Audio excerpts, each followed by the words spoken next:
इतने चाहिए, ठीक है जी। उधर ध्यान ही मत देना, इधर तो हम अपने पढ़ना है बस, ठीक है। चलिए जी, पहली हेडिंग, सबसे पहले हेडिंग इंट्रोडक्शन। तो सारे लोग हेडिंग डालें आप लोग, इंट्रोडक्शन। सबसे पहले आज का मुद्दा रहेगा इंट्रोडक्शन।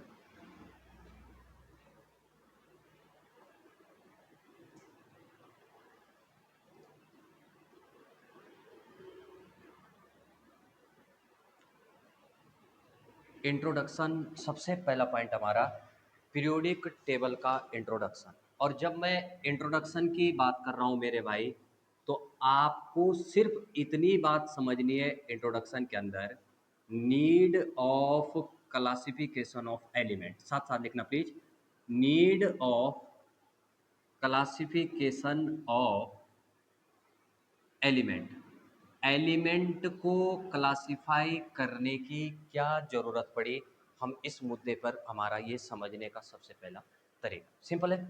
क्या ज़रूरत पड़ी, आखिरकार हमने पीरियोडिक टेबल बनाई क्यों? अब इस पे ध्यान से देखो, अगर हम धीरे धीरे बात करें, अभी केवल इतना समझिएगा क्लासिफिकेशन की ज़रूरत। हमें पता है कि पूरी पीरियोडिक टेबल के अंदर जो टोटल एलिमेंट है, वो टोटल एलिमेंट है 118। पहले सुनिएगा समझिएगा, फिर उसका अंग्रेजी वर्जन में यहाँ पर लिखूंगा, है ना। टोटल एलिमेंट है 118 एलिमेंट। अब क्या जरूरत पड़ी इन 118 एलिमेंट को क्लासिफाई करने की या पीरियोडिक टेबल बनाने की? तो सबसे बड़ी जरूरत यह है कि हर एक एलिमेंट, 118 एलिमेंट, हर एक एलिमेंट को एक एक करके पढ़ना और उनके कंपाउंड को एक एक करके पढ़ना लगभग लगभग नेक्स्ट टू इम्पॉसिबल है। आप हर एक एलिमेंट को अगर एक एक करके इंडिविजुअली पढ़ना शुरू कर दें और उनके कंपाउंड को पढ़ना शुरू कर दें, तो ये लगभग लगभग नेक्स्ट टू इम्पॉसिबल है। ये मैं ऐसा इसलिए बोल रहा हूं कि अकेला कार्बन एक एलिमेंट है पीरियोडिक टेबल का, आपको पता ही है ना, कार्बन एक एलिमेंट है। अकेले कार्बन के 5 करोड़ से भी ज्यादा कंपाउंड आज की डेट में एग्जिस्ट करते हैं, 5 करोड़। अब खुद लगाओ, क्या 5 करोड़ कंपाउंड को आप एक एक करके पढ़ सकते हैं?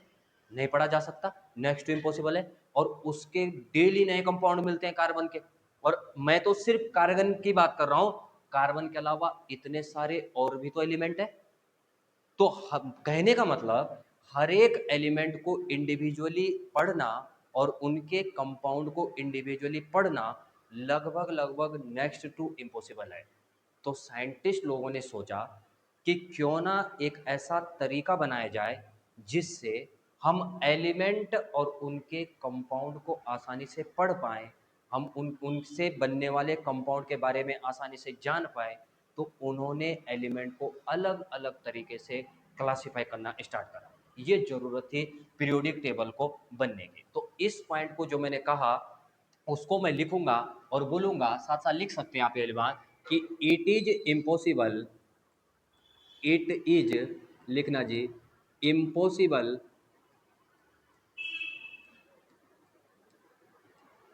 Impossible to study, to study each element and their compound, each element and their compound, लिख ले भाई, each element and their compound, and their compound individually या सेपरेटली, एक एक करके इंडिविजुअली। तो हर एक एलिमेंट को एक एक करके पढ़ना और उसके कंपाउंड को एक एक करके पढ़ना लगभग लगभग इम्पॉसिबल है। ऐसा क्यों बोला मैंने? आप एग्जाम्पल बोलेंगे कि ऐसा इसलिए बोल रहा हूं कि अकेला कार्बन एक एलिमेंट है ना, अकेला कार्बन एक एलिमेंट है। इस कार्बन के अभी तक 5 करोड़ से भी ज़्यादा कंपाउंड है, मोर देन 5 करोड़ कंपाउंड, या इसके अलग अलग कंपाउंड एग्जिस्ट करते हैं, more than 5 crore compound exist करते हैं, कंपाउंड एग्जिस्ट करते हैं मेरे भाई, एग्जिस्ट। एक अकेले कार्बन के 5 करोड़ से भी ज़्यादा कंपाउंड एग्जिस्ट करते हैं।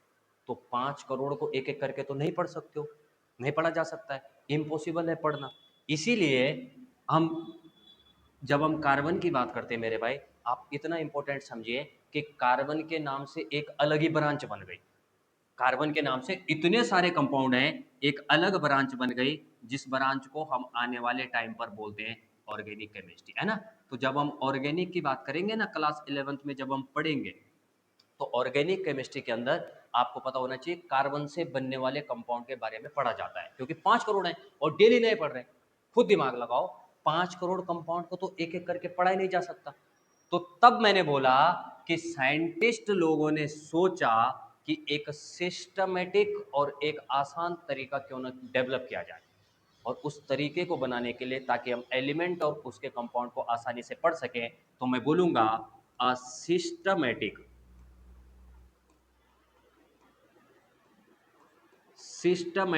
एंड ईजियर मेथड, आसान तरीका, मेथड मेथड फॉर किस चीज के लिए, study of element and their compound, है ना, study of element and their compound,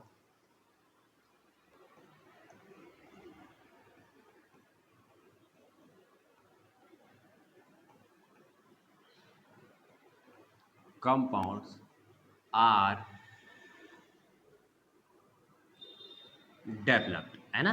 क्या करा, सिस्टमेटिक और एक आसान तरीके को डेवलप किया जाए, एलिमेंट को क्लासिफाई करने के लिए उसको अलग अलग तरीके से क्लासिफाई किया जाएगा। सिंपल है, आसान है तरीका।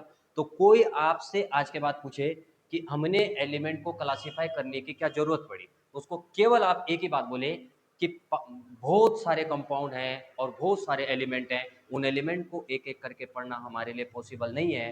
तो साइंटिस्ट लोगों ने सोचा कि एक आसान और सिस्टमेटिक तरीका बनाया जाए ताकि हम उन एलिमेंट को इजीली पढ़ सकें, उनकी उनके बारे में आसानी से जान सकें।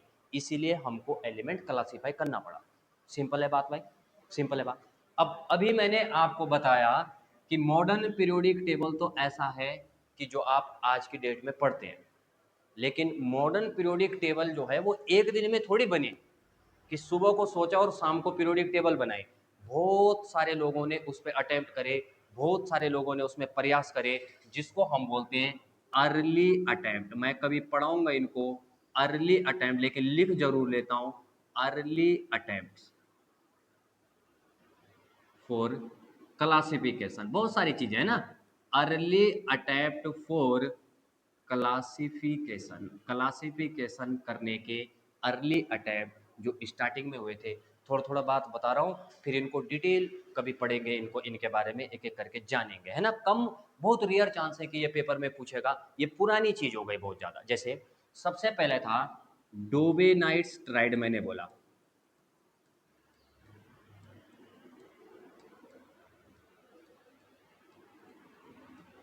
है ना। नॉर्मल बता देता हूँ ये कहना क्या चाह रहा है, हम डिटेल पढ़ेंगे इसके बारे में। इसने ये कहा कि डोबेनाइट्स, नॉर्मल समझना है ना। इसने बोला कि कोई भी 3 एलिमेंट है, बस इतना समझना, मैं लिखूंगा भी, सब कुछ करूंगा, लेकिन अभी नहीं, अभी जितनी जरूरत है, जो हमारा मुद्दा है उस पर फोकस करते हैं। इसने बोला कि कोई भी 3 एलिमेंट है, मान लीजिए डोबेनेयर का ट्राइड्स का कहने का मतलब ये था कि ये जो 3 एलिमेंट है, अगर हम पहले एलिमेंट और दूसरे एलिमेंट का एटॉमिक मास को जोड़ दें और उनका एवरेज निकालें, तो बीच वाले ए और सी को बोल देता हूं कि अगर हम पहले और तीसरे एलिमेंट के एटॉमिक मास को जोड़ दें, तो मिडिल वाले एलिमेंट दैट इज बी का मास निकल जाएगा। वो ऐसा कहा था उसने, हम लिखेंगे भी, क्या कहा उसने कि अगर हम पहले एलिमेंट और थर्ड एलिमेंट के एटॉमिक मास को जोड़ करके उसका एवरेज निकाल दें, तो बीच वाले मिडिल एलिमेंट का एटॉमिक मास निकल जाएगा।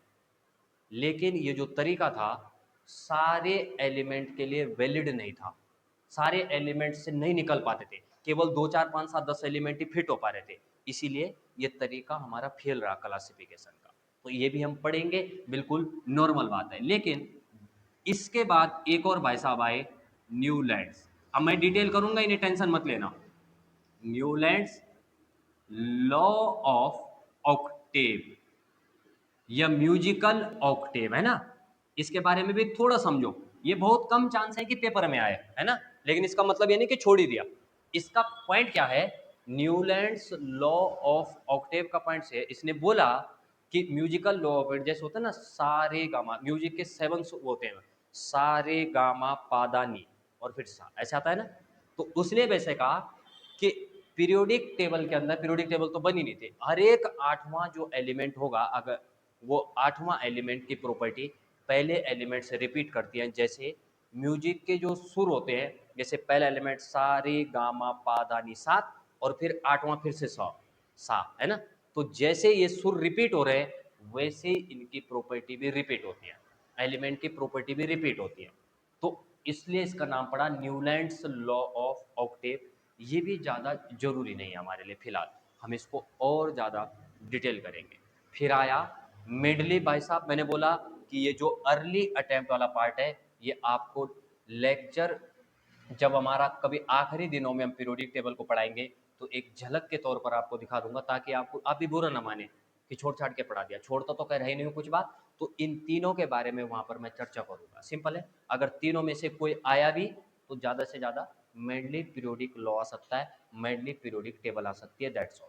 हमारा मुद्दा है, समझाने का मुद्दा है मेरा, modern periodic law and modern periodic table. ये मेरा मेन मुद्दा है पढ़ाने का। अगर इसको नोट करेगा प्लीज, इसको नोट करना, बस इतना सा लिखना। बस अब हमें मॉडर्न पीरियोडिक टेबल को समझाने का मेरा मेन मुद्दा है। मेन मुद्दा कौन सा है भाई, कौन सा मुद्दे पे बात करेंगे हम, सबसे मेन क्या है, मॉडर्न पीरियोडिक लॉ और मॉडर्न पीरियोडिक टेबल। आज की डेट में जो भी आप किताबों में पढ़ा हुआ देखते हैं, या जो भी पीरियोडिक टेबल आप किताबों में बनी हुई देखते हैं,